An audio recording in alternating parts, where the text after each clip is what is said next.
అస్సలాముఅలైకుం వరహమతుల్లాహి వబర్కాతుహు. Hi hello welcome to my channel అండి. ఈరోజు సండే స్పెషల్ చికెన్ కర్రీ వండుతున్నాను. ఇక్కడ నేను ముందుగా ఆయిల్ వేసాను. ఆయిల్ వేడెక్కిన తర్వాత చికెన్ వేసాను. చికెన్ వేసిన తర్వాత సరిపడినట్టుగా పసుపు వేసాను. ఆ తర్వాత నేను కొద్దిగా ఉప్పు కూడా వేస్తున్నాను, కల్లుప్పు. నాకు అంచనా అంటే కనుక కల్లుప్పే నాకు కరెక్ట్ పర్ఫెక్ట్గా సరిపోతుంది. అందుకనేసి నేను ఎక్కువ ఇదే ఉప్పే వాడతాను కర్రీస్కి. ప్లేన్ రైస్ ఉడికేంత వరకు మనము దీన్ని ఒక్కసారి కలిపేసి వదిలేస్తున్నాము.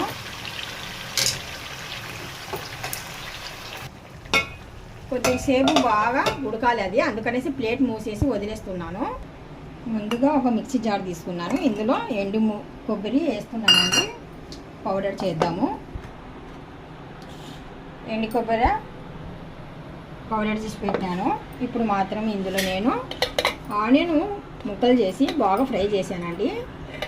గసగసాలు, ధనియాలు, మిరియాలు, ఇలాచి, దాల్చిన చెక్క, లవంగాలు, కొద్దిగా వాటర్ వేసి మెత్తగా పేస్ట్ చేద్దాం. ఇది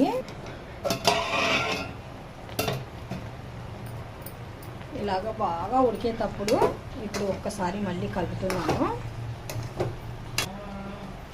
బిర్యానీ లీఫ్ ఒకటి, టమోటాస్, గ్రీన్ మిర్చి. ఇప్పుడు మనకు టమాటో మిర్చి అనేది బాగా మెత్తగా అయిన తర్వాత అల్లం వెల్లుల్లి పేస్టు, కారం పొడి, ఇందాక మనం మసాలాలు నూరి పెట్టుకున్నాం కదా ఆ మసాలాలు, మళ్ళీ చివరిలో ఒక్కసారి బాగా కలుపుదాము.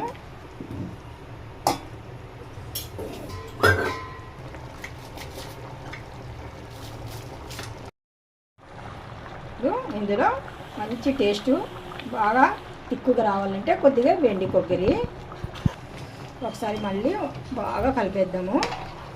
బాగా చిక్కగా వచ్చేస్తుంటుంది. ముక్కకి బాగా మసాలాలు ఇలా పడితే ఇంకా అప్పుడు ముక్క కూడా టేస్ట్గా ఉంటుంది, కర్రీ కూడా చాలా బాగుంటుంది. ఇప్పుడు కొద్దిగా ఫ్రెష్ అయిన కొత్తిమీర ఒక కట్ట తీసుకొని వేసేస్తున్నాను ఇందులో. ఇంతేనండి, చికెన్ కర్రీ రెడీ. ఒక 5 మినిట్స్ వరకు పెట్టేసి ఇంకా దింపేయడమే. వేడి వేడి చికెన్ కర్రీ రెడీ.